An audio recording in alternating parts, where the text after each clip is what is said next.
तरफ और लोकसभा चुनाव से पहले अब कमलनाथ के बाद दिग्विजय सिंह जी ने इमोशनल कार्ड खेला है।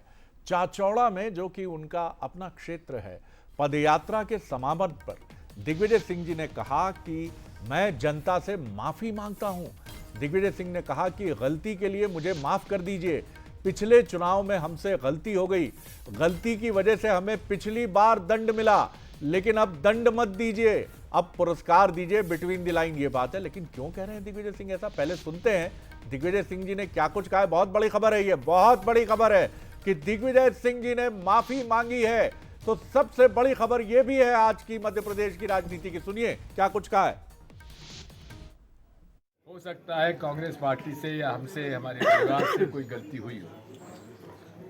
मैं उस गलती के लिए आप सबसे माफी मांगता हूं। हम लोगों से कहीं भूल चूक हुई हो तो भाई माफ करना।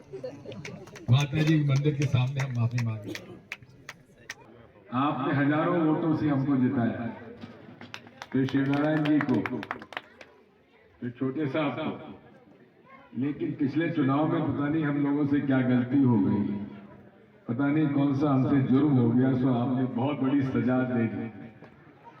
जितने वोट से हराया था उतने ही वोट से जिताओ तो बड़ा मजा। हमसे कई गलती हो गई होगी जिसकी वजह से हमें दंड मिला, लेकिन अब उसको माफ करो और आगे का रास्ता फिर से उसी प्रकार का रिश्ता जो अपना चला आ रहा है वो रिश्ता फिर से कायम करना चाहिए।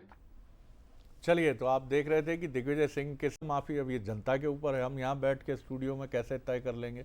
लेकिन माफी मांगना, कमिटमेंट के साथ अपनी पुरानी उपलब्धियों को गिनाना, ये देश की सियासत का एक बहुत प्रिय शगल है और जनता इसे पसंद भी करती है और भावुक भी होती है। हमारे साथी हमारे साथ जुड़ रहे हैं।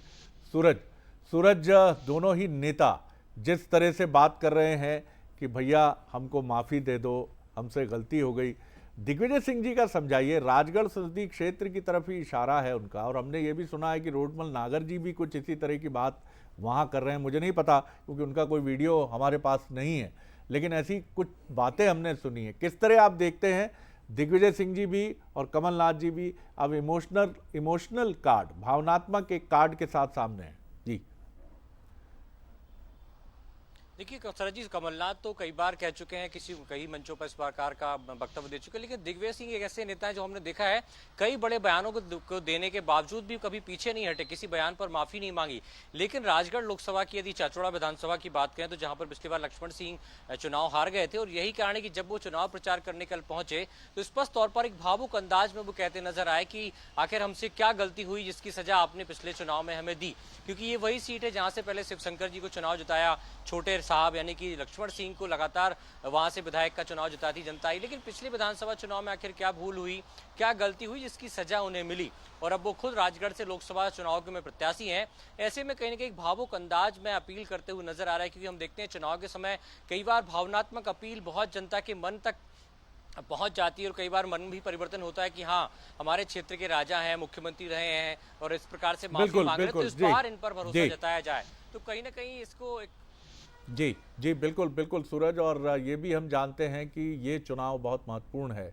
अगर दिग्विजय सिंह जी यहाँ से किला फतेह कर पाते हैं तो न सिर्फ मध्य प्रदेश की राजनीति बल्कि राष्ट्रीय राजनीति में, मैं ये नहीं कहूँगा कि उनका स्थान कहीं पहले की तुलना में नीचे हुआ है, लेकिन उनकी मजबूती बहुत बढ़ जाएगी। क्योंकि अब तक छिंदवाड़ा में हमने ये नज़ारा देखा है और उसका पूरा फ़ायदा कमलनाथ जी को मिलता रहा है।